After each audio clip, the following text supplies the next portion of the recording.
आज हम करेंगे पाठ जहां कोई वापसी नहीं। इस पाठ को हम बहुत ही इंटरेस्टिंग वे में बहुत ही मजेदार तरीके से समझने वाले हैं। और सिर्फ इतना ही नहीं, इस चैप्टर के एक्सरसाइज क्वेश्चन, इसी चैप्टर के इंपॉर्टेंट क्वेश्चन और इसी चैप्टर के एमसीक्यू टाइप क्वेश्चन भी हम इसी वीडियो में बात करेंगे। तो आज हमारे साथ अंत तक बने रहिएगा। तो आइए शुरू करते हैं। नमस्ते, मेरा नाम आशीष है।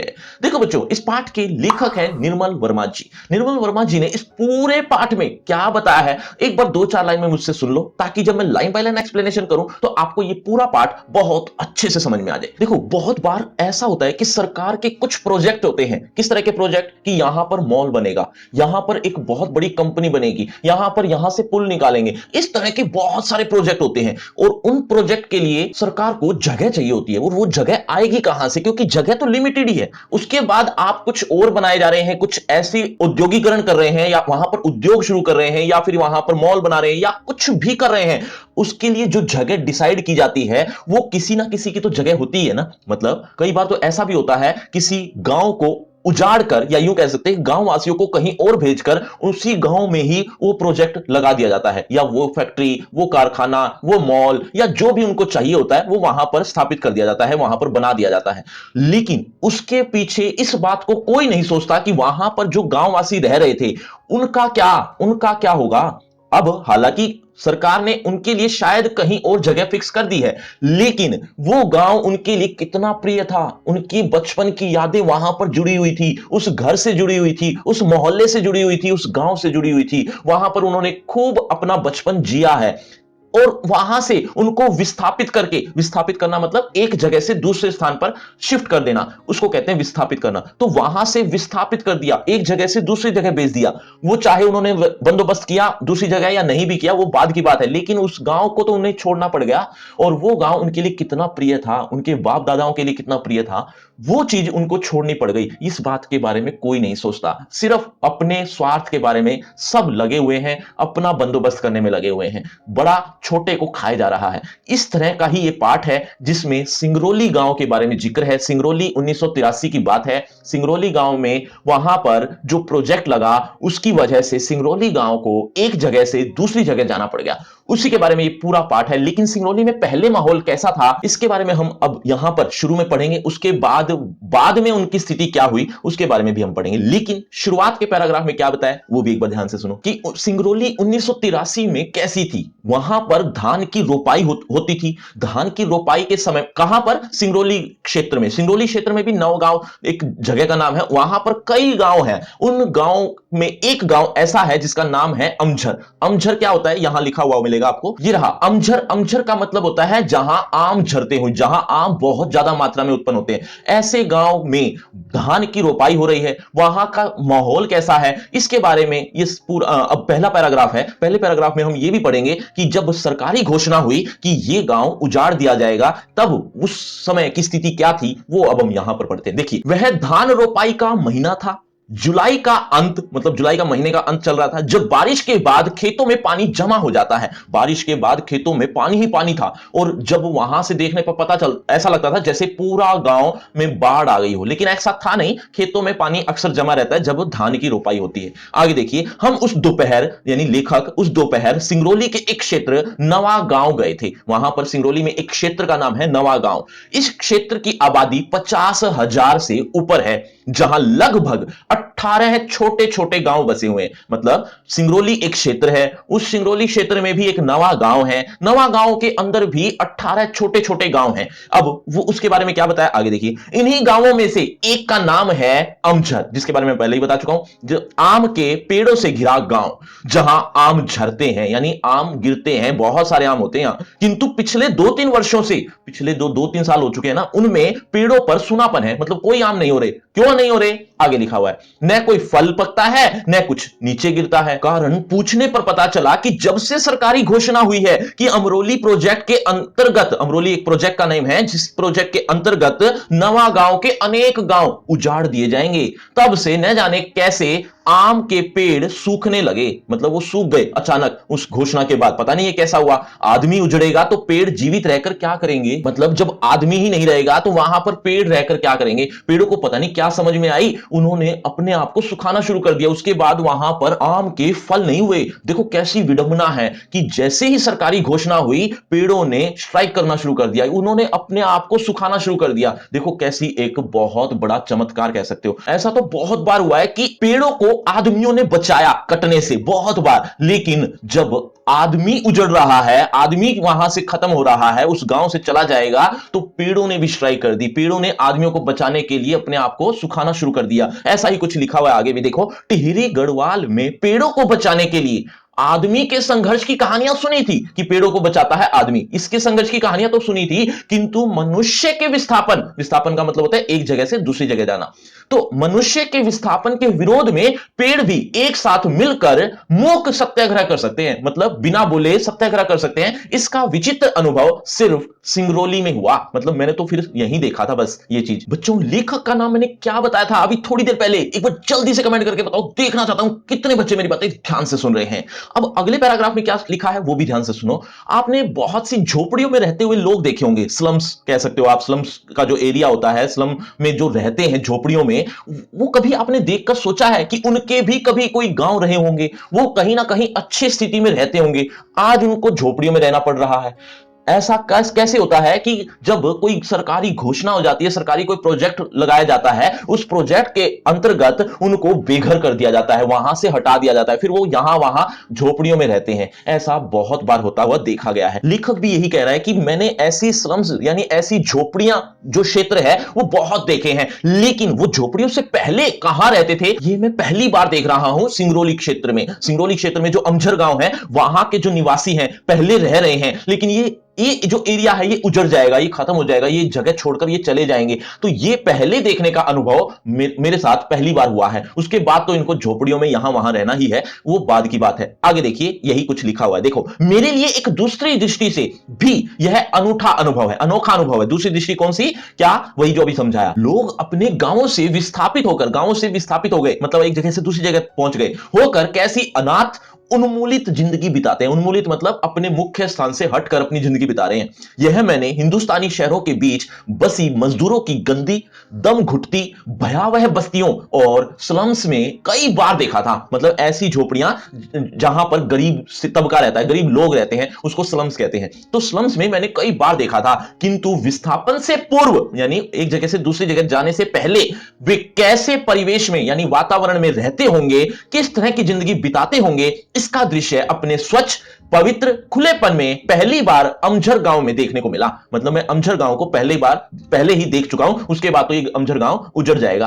पेड़ों के घने झुरमुट, साफ सुथरे खप्पर लगे मिट्टी के झोपड़े और पानी, यानी चारों तरफ पानी ही पानी। अगर मोटर रोड की भागती बस की, मतलब मोटर रोड की भागती बस, ये जो बस को ही मोटर रोड कहा है, कि भागती बस की खिड़की से देखो तो लगेगा जैसे समूची जमीन एक झील है। क्यों? क्योंकि खेतों में पानी ही पानी है, चारों तरफ पानी ही पानी। वो एक झील के मानी लगती है।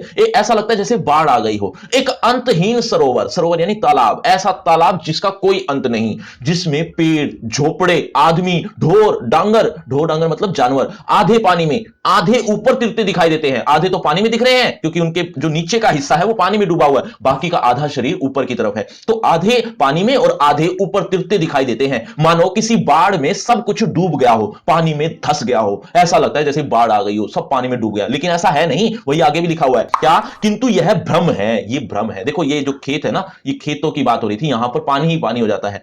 यह बाढ़ नहीं, पानी में डूबे डूबे धान के खेत हैं। धान मतलब चावल होता है, उसकी खेती होती है। जैसे ये आप देख रहे हो, कुछ इस तरह से लगाई जाती है खेती। अगर हम थोड़ी सी हिम्मत बटोर कर गांव के भीतर चलें, तब वे औरतें दिखाई देंगी जो एक पांत में, पांत मतलब होता है पंक्ति, लाइन में, एक लाइन में झुकी हुई धान के पौधे छप छप पानी में रोप रही हैं। इसको कहते हैं पानी में रोपना। देखो कैसे लाइन में रोप रहे हैं, ऐसे ही धान की रोपाई होती है, आपने देखा होगा। सुंदर सुडोल धूप में चमचमाती काली टांगे और सिरों पर चटाई के कुछ किश्तीनुमा हैट कैसे होते हैं देखो मैं ये दिखाता हूं। ये रहा, ये जैसे आपने चित्र में भी देखा, ये एक औरत ने क्या कर रखा है, एक हैट पहन रखी है, टोपी पहन रखी है, लेकिन जैसे किश्तीनुमा हैट होती है, किश्ती के आकार की हैट होती है, वैसी ही डाल रखी होती है वहां पर। ऐसा ही होता है किश्तीनुमा हैट, जो फोटो या फिल्मों में देखे हुए वियतनामी या चीनी औरतों की याद दिलाते हैं। ऐसा ही लगता है जैसे वो चीनी औरतें हों। जरा सी आहट पाते ही, यानी थोड़ा सा भी ऐसा देखते हैं ना कि कोई आ रहा है, आहट पाते ही वे एक साथ सिर उठाकर चौंकी हुई निगाहों से हमें देखती हैं कि पता नहीं कौन आ गया।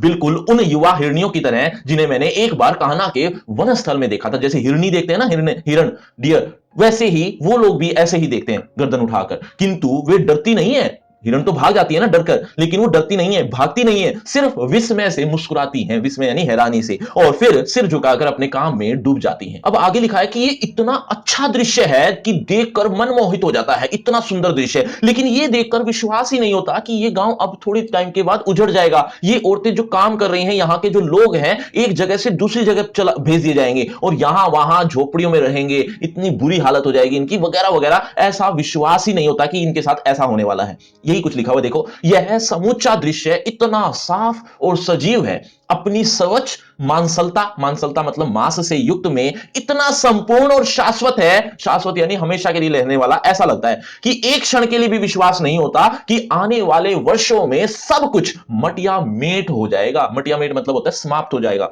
समाप्त हो जाएगा। झोपड़े, खेत, ढोर, आम के पेड़, सब एक गंदी आधुनिक औद्योगिक कॉलोनी की ईंटों से के नीचे दब जाएगा। मतलब ये सब जो जगह है, ये सब आधुनिक कॉलोनियों की ईंटों के नीचे दब जाएगा। एक टाइम के बाद ऐसा ही होने वाला है। और ये हंसती मुस्कुराती औरतें भोपाल, जबलपुर या बैठन, इन तीन में से एक जगह की सड़कों पर पत्थर कूटती हुई दिखाई देंगी। शायद कुछ वर्षों तक उनकी स्मृति में, यानी यादों में, अपने गांव की तस्वीर एक स्वप्न की तरह धुंधलाती रहेगी। मतलब ऐसा तो होगा ना, अपने गांव की याद तो आएगी उनको थोड़े टाइम के तक तो, किंतु धूल में लौटते उनके बच्चों को तो कभी मालूम भी नहीं होगा, उनके जो बच्चे हैं औरतों के, उनको तो कभी मालूम भी नहीं होगा कि बहुत पहले उनके पुरखों का गांव भी था जहां आम झरा करते थे, क्योंकि उन्होंने तो कभी देखा ही नहीं। वो तो अभी छोटे हैं, उन छोटेपन में ही वो एक जगह से दूसरी जगह भेज दिए जाएंगे, उनको कहां की यादें रहेंगी, तो उनको पता भी नहीं होगा। अब अगले पैराग्राफ में लेखक क्या कहते हैं, ध्यान से सुनो। दो चीजों के बारे में अंतर बताते हैं। पहला कि विस्थापन दो तरह का होता है। विस्थापन यानी एक जगह से दूसरी जगह जाना,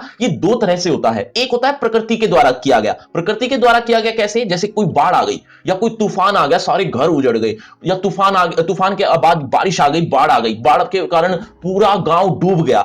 तो क्या करते हैं लोग, एक जगह से दूसरी जगह जाते हैं, सेफ जगह पर, है ना। एक होता है ये विस्थापन। इसमें एक चांसेस ये होते हैं कि जब बाढ़ का पानी वहां से निकल जाएगा, तूफान की वजह से जो घर टूट गए दोबारा बनेंगे, तो ये लोग वापस वहां पर रह सकते हैं। ये होता है एक विस्थापन जो प्रकृति के द्वारा किया गया। दूसरा विस्थापन जो सरकार के द्वारा किया जाता है, सरकार के द्वारा या किसी उद्योग के कारण वहां पर फैक्ट्रियां, कारखाने या मॉल बना दिए जाते हैं, वो दूसरे तरीके का विस्थापन है। इसमें कोई चांसेस नहीं है कि वो गांववासी अपनी जगह वापस आए, ये कोई चांसेस नहीं होते। तो विस्थापन दो तरह का होता है। ये विस्थापन जो प्रकृति के द्वारा किया जाता है, भगवान के द्वारा किया जाता है, वो उस विस्थापन में चांसेस तो होते हैं, चांसेस क्या, बहुत ज्यादा चांसेस होते हैं कि वो अपने घर में वापस पहुंच जाएंगे एक टाइम के बाद। लेकिन इस दूसरे का क्या, इसमें तो लोग घर पर वापस जा ही नहीं सकते, अपने गांव लौट ही नहीं सकते।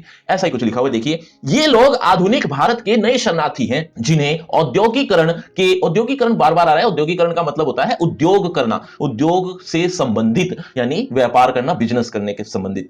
औद्योगिकरण के झंझावात होता है तूफान। औद्योगिकरण के तूफान ने अपने घर जमीन से उखाड़ कर हमेशा के लिए निर्वासित कर दिया। निर्वासित मतलब होता है बेघर कर देना। इन्होंने, इस प्रोजेक्ट ने तो सबको बेघर कर दिया, और वो भी हमेशा के लिए। प्रकृति और इतिहास के बीच यह गहरा अंतर है। मतलब प्रकृति अपना हिसाब से विस्थापित करती है। बाढ़ या भूकंप के कारण लोग अपना घर बाहर छोड़कर कुछ अरसे के लिए, कुछ टाइम के लिए जरूर बाहर चले जाते हैं, किंतु आफत टलते ही, यानी मुसीबत जब टल जाती है, तो वे दोबारा अपने जाने पहचाने परिवेश में लौट भी आते हैं, मतलब वापिस आ जाते हैं। किंतु विकास और प्रगति के नाम पर, मतलब विकास और प्रगति के नाम पर जब इतिहास रचता है, इतिहास अपना काम करता है, या यूं कह लो कि वहां पर बड़ी बड़ी बिल्डिंगें बनती हैं, उन लोगों को उन्मूलित कर दिया जाता है, अपने घर से निकाल दिया जाता है, तो वे फिर कभी अपने घर वापस नहीं लौट सकते। आधुनिक औद्योगिकरण की आंधी में सिर्फ मनुष्य ही नहीं उखड़ता, बल्कि उसका परिवेश भी तो उखड़ गया। मतलब वो जहां रह रहा था, उसका वातावरण, परिवेश का मतलब होता है वातावरण, वातावरण भी उखड़ जाता है, और आवास स्थल भी, उसका जो घर है वो भी उजड़ जाता है, जिसके साथ उसकी बहुत सी अपनी यादें जुड़ी हुई थी, अपनी उनकी संस्कृति जुड़ी हुई थी, वो हमेशा के लिए नष्ट हो जाती हैं। बच्चों, विस्थापन का अर्थ क्या बताया था अभी थोड़ी देर पहले? एक बार जल्दी से कमेंट करके बताओ, देखना चाहता हूं कितने बच्चे मेरी बातें अभी तक भी बहुत ध्यान से सुन रहे हैं। आगे देखिए, अगले पैराग्राफ में लेखक 3 बातों के बारे में बताते हैं। क्या? पहली चीज कि अगर सिंगरौली जो क्षेत्र है या वो अमझर गांव है, वो अगर रेगिस्तान का एरिया होता, मतलब वहां पर कुछ ना उगता ना कुछ होता, तो वो उजड़ता तो इतना दुख ना होता। लेकिन सिंगरौली जो क्षेत्र है वो तो आम से लदा हुआ, धान की जहां पर रोपाई होती है और ऐसे ही ना जाने कितनी फसलें वहां पर उगती हैं, कितनों का भरण पोषण होता है, कितने किसानों का रोजगार है, वो उनको उजाड़ा जा रहा है। तो कितना दुख होता है इस बात को सुनकर। एक बात तो यह बताई गई है। दूसरी कि ये जो सिंगरौली क्षेत्र है ये पहले कहां बसा हुआ था, यानी ये किस क्षेत्र के अंतर्गत आता था, इसका इतिहास क्या रहा है, पहले यहां पर क्या होता था, ये दूसरी चीजें बताई गई हैं। तीसरी चीज इसी पैराग्राफ में बताई गई है, ध्यान से सुनना, कि उस समय वहां पर यातायात के साधन बहुत कम थे, न के बराबर ही थे। तो यहां पर इस क्षेत्र में कोई एंटर ही नहीं करता था। इतना अच्छा प्राकृतिक सौंदर्य यहां पर था, यहां पर लोग देखते भी नहीं थे। क्यों? क्योंकि यातायात के साधन थे नहीं, वहां तक पहुंचे कैसे? और वहां जो लोग रहते थे वो अपने गांव तक ही सीमित थे, वो बाहर कहीं नहीं जाते थे। तो ये एक तरह से काला पानी था, काला पानी जहां पर कोई जा ही नहीं सकता या जाने की हिम्मत ही नहीं रखता था। और काला पानी की वजह से ही यहां का जो प्राकृतिक सौंदर्य था ना, वो बना हुआ था एज इट इज, जिसकी वजह से ये बहुत सुंदर था। वहां लोग जाते, वहां और ज्यादा गंदगी बिखेरते, जिसकी वजह से यहां का जो प्राकृतिक सौंदर्य वो नष्ट हो जाता। और यही हुआ एक टाइम के बाद, धीरे धीरे जब यहां तक पहुंचे लोग, और आज की स्थिति यही है कि सरकार की नजरें वहां तक जब पहुंची कि ये तो इतना सुंदर है, यहां की जगह भी बहुत अच्छी है, तो इसको क्यों ना ले लिया जाए। और वही हुआ, मतलब ये सौंदर्य है उनके लिए अभिशाप ही बन गया, ये सौंदर्य है उनके लिए नुकसानदायी ही बन गया। इनके लिए, वहां पर रहने वाले लोगों के लिए। यही कुछ लिखा हुआ है यहां इस पैराग्राफ में। देखिए, एक भरे पूरे ग्रामीण अंचल को कितनी नासमझी और निर्ममता से उजाड़ा जा सकता है, निर्ममता यानी बिना रहम के उजाड़ा जा सकता है। सिंगरौली इसका ज्वलंत उदाहरण है, ज्वलंत यानी जीता जागता उदाहरण है। अगर यह इलाका उजाड़ रेगिस्तान होता, मतलब यहां पर कोई भी कैसी भी फसल ना हो रही होती, तो शायद इतना क्षोभ यानी दुख नहीं होता। किंतु सिंगरौली की भूमि इतनी उर्वरा है, यानी उपजाऊ है, और जंगल इतने समृद्ध हैं, यहां इतने पेड़ पौधे हैं कि उनके सहारे शताब्दियों से, शताब्दी यानी बहुत सैकड़ों सालों से हजारों वनवासी और किसान अपना भरण पोषण करते आए हैं। 1926 से पूर्व यहां खैरवार जाति के आदिवासी राजा शासन किया करते थे, किंतु बाद में सिंगरौली का आधा हिस्सा, जिसमें उत्तर प्रदेश तथा मध्य प्रदेश के खंड शामिल थे, रीवा राज्य के भीतर शामिल कर दिया गया। मतलब ये एक स्थानों के नाम है जहां पर ये क्षेत्र शामिल कर दिया गया, वही बता रखा था बस। ऐसे एक दो लाइन और भी है। 20 वर्ष पहले एक समूचा क्षेत्र विंध्याचल और कैमूर के पहाड़ों और जंगलों से घिरा हुआ था, जहां अधिकांशतः कत्था, ये पेड़ों के नाम, कत्था, महुआ, बांस और शीशम के पेड़ उगते थे। एक पुरानी दंत कथा के अनुसार सिंगरौली का नाम ही श्रृंगावली पर्वतमाला से निकला है, यानी इसका नाम यहीं से ही पड़ा है, जो पूर्व पश्चिम में फैली है।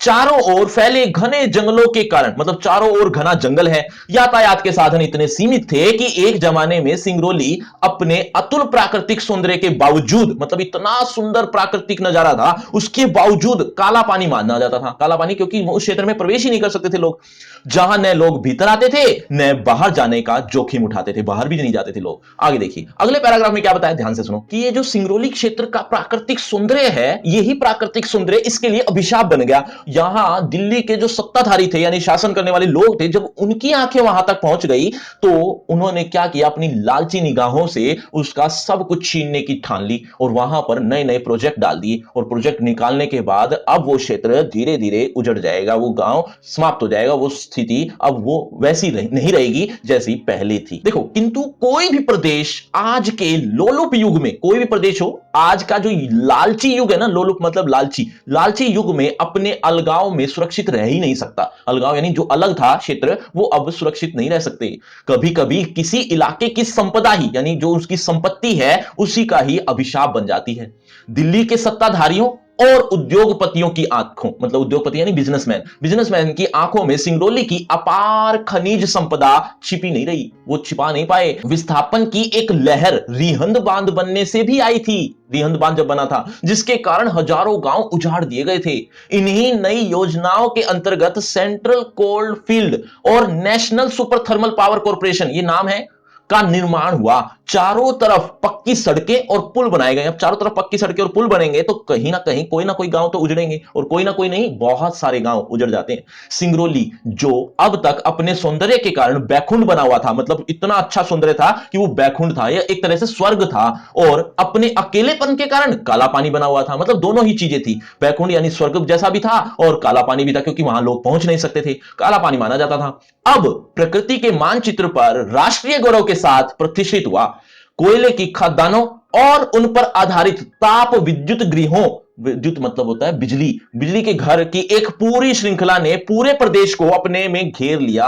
अब वो वहां पर सब इस तरह के विकसित होने लगा, धीरे धीरे वहां पर तारे खंबे ये सब चीजें, जहां बाहर का आदमी फटकता न था, वहां केंद्रीय और राज्य सरकारों के अफसरों, इंजीनियरों और विशेषज्ञों की कतार लग गई, कतार यानी लाइन लग गई वहां पर। जैसे कोई आकाश में गिद्ध या चील अपना शिकार देख लेती है ना जमीन पर, और कैसे वो झपट्टा मारती है, ठीक वैसा ही हुआ सिंगरौली गांव के, सिंगरौली क्षेत्र को देखकर। क्या क्या लिखा है देखो, जिस तरह जमीन पर पड़े शिकार को देखकर आकाश में गिद्धों और चीलों का झुंड मंडराने लगता है, वैसे ही सिंगरौली की घाटी और जंगलों पर ठेकेदारों, वन अधिकारियों और सरकारी कारिंदों का आक्रमण शुरू हो गया। यानी वो अपना बनाने लग गए उसको, कि कैसे हम अपना बना लें, अपना बना लें यानी यहां पर कुछ बना दें जिससे और ज्यादा विकास हो जाए। कारिंदों का मतलब होता है बच्चों कर्मचारी, ठीक है। अब आगे देखो अगले पैराग्राफ में क्या बताया, ध्यान से सुनो। लेखक कहते हैं कि जो वेस्टर्न कल्चर में होता है, वेस्टर्न कल्चर में क्या होता है, एक जगह से दूसरी जगह पर विस्थापित किया जाता है जब लोगों को, तो इतना बुरा नहीं लगता लोगों को। क्यों?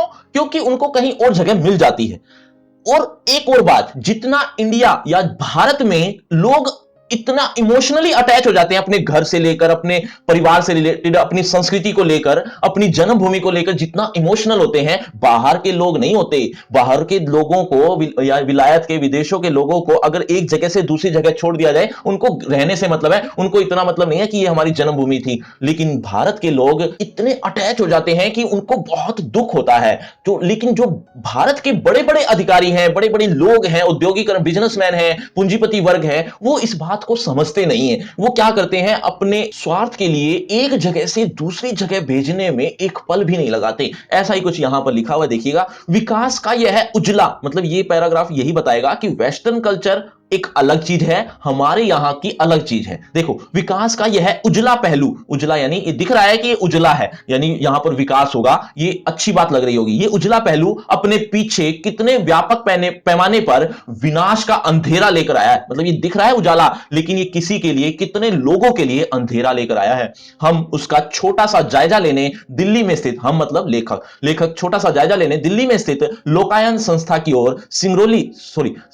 ओर से सिंगरौली गए थे। सिंगरौली जाने से पहले मेरे मन में इस तरह का कोई सुखद भ्रम नहीं था कि औद्योगिकरण का चक्का जो स्वतंत्रता के बाद चलाया गया उसे रोका जा सकता है। मतलब ऐसा उसके मन में कोई गुमान नहीं था कि उसको मैं रोक दूंगा, उसको पता है ये रुकने वाला नहीं है। हां, पहले की बात होती, यानी स्वतंत्रता के आसपास की बात होती, तो ये चीजें रोकी जा सकती थी, क्योंकि उस टाइम पर लोग सीमित दायरे तक सोचते थे। आज अपना स्वार्थ ही एकमात्र लक्ष्य रह गया है। यही बात आगे लिखी है, देखो उसे रोका जा सकता था। शायद 35 वर्ष पहले हम कोई दूसरा विकल्प चुन सकते थे। 35 वर्ष पहले अगर हम ये सोचते तो ये हम कुछ और सोच सकते थे, जिसमें मानव सुख की कसौटी, मतलब पहले मानव सुख सिर्फ इतना ही नहीं था कि लालच में कुछ भी कर दिया जाए। मानव सुख चाहता था, लेकिन एक लिमिटेड, एक सीमा थी उसकी। ऐसा ही कुछ लिखा हुआ है देखो, जिसमें मानव सुख की कसौटी भौतिक लिप्सा न होकर, यानी सुख की कामना न होकर, जीवन की जरूरतों द्वारा निर्धारित होती थी। सिर्फ जीवन की जरूरतें जितनी हैं उतनी ही निर्धारित थी उनकी सुख। पश्चिम जिस विकल्प को खो चुका था, मतलब पश्चिम में जो काम हो रहे थे, यानी वेस्टर्न में, वेस्ट साइड में जिस विकल्प को वो खो चुका है, भारत में उसकी संभावनाएं खुली थी। मतलब पश्चिम ये काम कर चुका है और वो उसका नुकसान भी उठा चुका है उन चीजों को, लेकिन भारत इस बात को समझ ही नहीं रहा। भारत वैसा ही कर रहा है, क्या, अपने विकास के लिए बहुत सी चीजों का नुकसान कर रहा है। देखो ऐसा ही कुछ लिखा हुआ है, जिस विकल्प को खो चुका था, भारत में उसकी संभावनाएं खुली थी, क्योंकि अपनी समस्त कोशिशों के बावजूद अंग्रेजी राज हिंदुस्तान को संपूर्ण रूप से अपनी सांस्कृतिक कॉलोनी बनाने में असफल रहा था। पूर्ण रूप से उसने अपने आप को नहीं डाला था अंग्रेजों ने। क्यों नहीं डाल पाए थे? क्योंकि भारत की संस्कृति इतनी विशाल थी। बच्चों लोलुप का अर्थ क्या बताया था, एक बार जल्दी से कमेंट करके बताओ, देखना चाहता हूं कितने बच्चे अभी तक भी बहुत ध्यान से सुन रहे हैं।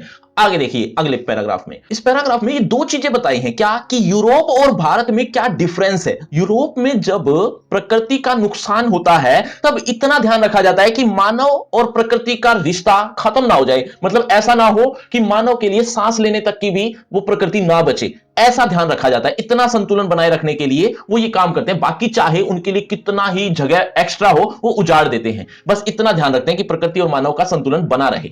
एक बात, भारत में चीजें अलग होती हैं। भारत में क्या होता है, प्रकृति और मानव के बीच संतुलन तो बनाए रखना है, लेकिन इसके साथ साथ संस्कृति भी तो है भारत में जो इस मानव के साथ जुड़ी हुई है। कैसी संस्कृति, जैसे जिस घर में वो रह रहे हैं उनकी दीवारों से भी उनको प्रेम है, वहां की ईंटों से भी उनको प्रेम है, वहां के दरवाजे खिड़कियों से भी उनको प्रेम है, और वहां जो उनके घर के बाहर पेड़ पौधे दिख रहे हैं उनसे भी उनको प्रेम है, और ऐसी ही छोटी बड़ी नदियों पहाड़ों इन चीजों से भी मनुष्य को प्रेम हो जाता है। क्यों, क्योंकि वो उसके आसपास के ही हैं। इसीलिए भारत का मनुष्य कुछ अलग तरह से जीता है। यूरोप में जब विस्थापन किया जाता है तो सिर्फ इतना ही ध्यान रखा जाता है। भारत में भी ऐसा ही करने लगे लोग, क्या करने लगे, भारत में भी सिर्फ मानव और प्रकृति के संतुलन को ही देखने लगे बस। लेकिन भारत के लोगों को या भारत के अधिकारियों को यह बात समझ में आनी चाहिए कि यहां पर तीन चीजों का संतुलन बनाए रखना है और उसको देखते हुए ही यह काम करना है, लेकिन ऐसा किया नहीं जाता। यही बात इस पैराग्राफ में लिखी हुई है, देखिएगा। भारत की सांस्कृतिक विरासत यूरोप की तरह म्यूजियम और संग्रहालयों, म्यूजियम और संग्रहालय वैसे तो एक जैसी चीज है, संग्रहालय मतलब जहां पर चीजों को इकट्ठा किया जाता है, तो संग्रहालयों में जमा नहीं थी, मतलब जो विरासत है वो म्यूजियम में रख दी जाती है। कहां पर, यूरोप में। लेकिन भारत में ऐसा नहीं होता, वो इतने अटैच्ड हो जाते हैं, उनको अपनी चीजों से इतना प्यार हो जाता है। वह उन रिश्तों में से जीवित थी जो आदमी को उसकी धरती और उसके जंगलों, नदियों, एक शब्द में कहें तो उसके समूचे यानी पूरे परिवेश के साथ जोड़ते थे। परिवेश यानी वातावरण के साथ जोड़ते थे। यह भारत की स्थिति है, यूरोप की तरह नहीं कि म्यूजियम और संग्रहालयों में जमा कर दी जाए, ऐसा नहीं होता।